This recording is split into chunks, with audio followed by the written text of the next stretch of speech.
Merhabalar efendim. Kanalıma hoş geldiniz. Bugün herkesin merak ettiği ve birçok kadının da muzdarip olduğu bir konudan bahsedeceğiz. Mantar enfeksiyonları, tekrarlayan, geçmeyen mantar enfeksiyonlarını konuşacağız.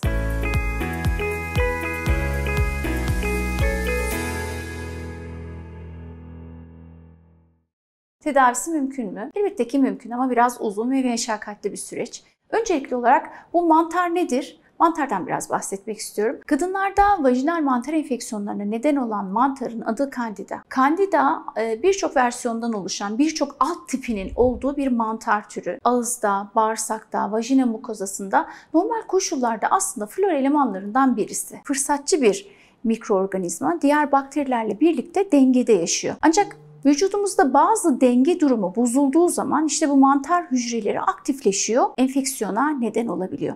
İşte bu durumlara bakacak olursak mesela gebelik, antibiyotik kullanımı, şeker hastalığı, bağışıklık sisteminizin düşmesi, işte vajinanın içine doğru yıkaması gibi sebepler flora elemanlarından iyi huylu bakterilerin ölmesine, kötü huylu işte bu mantar dediğimiz fırsatçı patojenlerin üremesine neden oluyor, işte yıkama gibi şeyler. Sizde mantar olduğunu düşünmenize neden olan belirtiler neler? Aslında birçok kadın bunu yaşadığı için az çok biliyor ama yine konuşmak lazım. Birincisi vajinanın girişinde, vajina içinde bir yoğun kaşıntı hissi olur. Vajinada yanma olur. Genital bölgede şişlik olur, kızarıklık olur. Bayağı yoğun bir kokusuz akıntı vardır. Ve bu akıntı o kadar fazladır ki ve peynir kesiği gibi iç çamaşırınızın içini doldurur. Kaşıntı çok tipiktir. Gününüzü, gecenizi perişan hale getirir. Bazen bu kandida enfeksiyonlarına bazı mantarlar ve bakteriler de eklendiği zaman Trichomonas enfeksiyonundan dolayı peynir kesiği gibi olan o beyaz renkli akıntı yeşil hale dönebilir. Yani temelde yanma, şişme, ödem, kaşıntı diyebiliriz. Biz mantar enfeksiyonlarını nasıl tedavi ediyoruz? Aslında basit mantar enfeksiyonlarının tedavileri çok kolaydır.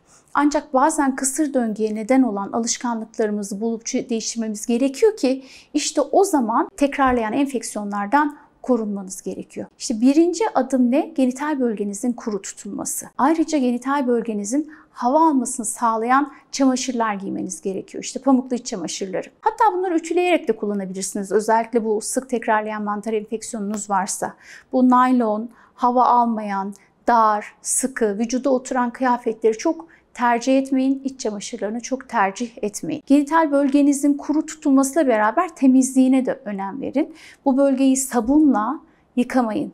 Duş jeliyle yıkamayın. Sadece dıştan vulvayı yıkayın. Ve bu mantar enfeksiyonunuz çözülünceye kadar da eşinizle birlikte olmayın. Cinsel ilişkiye girmeyin. Tekrarlayan mantar enfeksiyonlarınız varsa tedavide eşinizin de tedavi alması gerektiğini unutmayın. Kadınlar sıklıkla vajinal duş yapıyorlar. İşte vajinal duşu yapmayın ve adet dönemlerinde eğer tekrarlayan mantar enfeksiyonu çok geçiriyorsanız tampon veya menstrüel kap kullanmayın. Daha çok petleri tercih edin. Beslenmede neler yapabilirsiniz? Probiyotik içeren gıdaları fazla tüketebilirsiniz. Nedir? Günde 2 kase ev yapımı yoğurt yiyebilirsiniz. Bir de şöyle bir alışkanlık var kadınlarda. Yoğurdu vajinaya sürme gibi. Sakın böyle bir şey yapmayın. Yoğurdu ağızdan yiyeceksiniz. Bağırsak floranız için faydası olacak. Bağırsak floranız düzeldikçe vajina florası da bunun katkısı olacak. Mantarlar şekerli gıdaları çok severler. Hazır işlenmiş gıdaları çok severler. Onun için bu gıdaları tüketmeyin. Hayatınızdan çıkartın. Mantar enfeksiyonlarını tedavi görürken ek olarak siz ne yapabilirsiniz? Diyelim ki bir leğenin içine biraz tuz koyabilirsiniz, birkaç çorba kaşığı ve yarım bardak kadar da sirke ekleyerek bir oturma banyosu yaparak 10-15 dakika mantar enfeksiyonlarının o yaptığı kaşıntı, yanma hissini hafifletebilirsiniz. Mantarın çoğalmasını engelleyebilirsiniz. Şimdi mevsim yaz. Herkes denize gidiyor, havuza gidiyor. Eğer tekrarlayan mantar enfeksiyonlarından muzdaripseniz ıslak mayo ile oturmayın. Bikininizi değiştirin, mayonuzu değiştirin. Denizden, havuzdan çıktıktan sonra duşunuzu alın ve iç çamaşırınızı değiştirin, mayonuzu değiştirin. Diyelim ki enfeksiyon geçiriyorsunuz ve antibiyotik kullanmanız gerekti. İşte sinüzit oldunuz, boğaz enfeksiyonu oldunuz. Antibiyotik tedavi sırasında sıklıkla kadınlar şunu gözlemlerler, mantarlarında artış gözlemlerler. Mantar enfeksiyonu olduğunuzu hissettiğiniz zaman ya da sık tekrarlayan mantar enfeksiyonunuz var ve antibiyotik kullandınız. Beraberinde probiyotik kullanabilirsiniz. Oral probiyotiklerden veya mantara etkili bir ilaçta antibiyotik tedavi sırasında başlayabilirsiniz. O zaman mantarın tekrarlamasını engellersiniz. Çok yoğun akıntınız varsa içeriye tampon yerleştirmeyin, günlük pet kullanmayın.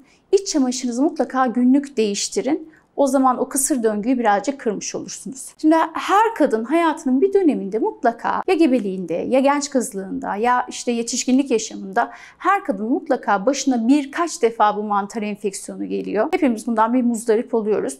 Ve etken de Candida albicans çoğunlukla. Geçmeyen mantarların ise en sık karşımıza gelen sebebi Candida glabrata. Glabrata'nın tedavisi biraz daha albicans'tan farklı, daha uzun süreli bir tedavi gerekiyor ve eşli tedavi gerekiyor. Bu can sıkıcı durumdan kurtulmak için işte az önce söylediğim önerilere mutlaka dikkat edin. Eğer böyle peynir kesiği gibi beyaz, kokusuz, pütürlü bir akıntınız varsa işte o Candida'dan şüphelenebilirsiniz. Bu dönemler Candida enfeksiyonunuz varsa havuza girmenizi çok tavsiye etmiyoruz. Denize girebilirsiniz. Bir mahsuru yok. Candida'ya mantar enfeksiyonu diyoruz. Başka adları da var. Candidiasis, moniliasis gibi.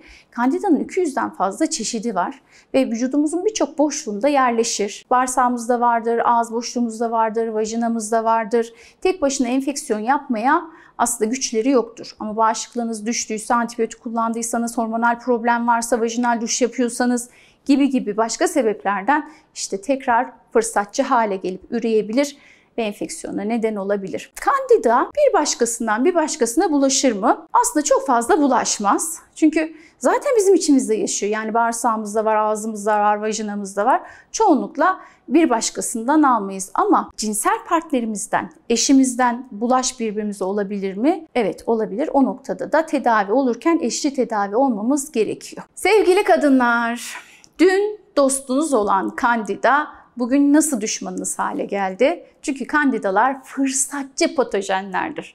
Yani fırsatını bulduğunda hemen hakimiyet kurmak ister. İşte onun için de diğer organlarımızdaki, özellikle bağırsağımızdaki bakterilerin sayısı çok önemli. Eğer ki bu flora elemanlarından iyi huylu bakterileri koruyabilirsek patojen kandidaların üremesini engellemiş oluruz.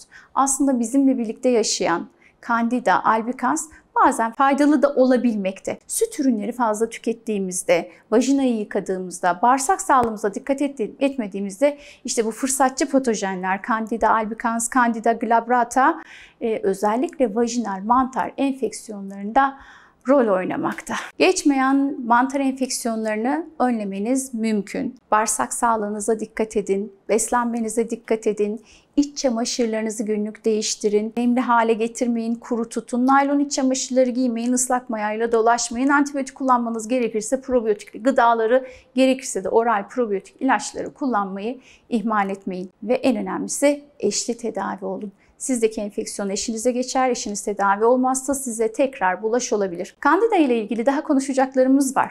Bir sonraki videoda tekrar görüşmek dileğiyle. Sağlıklı, mutlu, keyifli bir yaşam diliyorum. Hoşça kalın.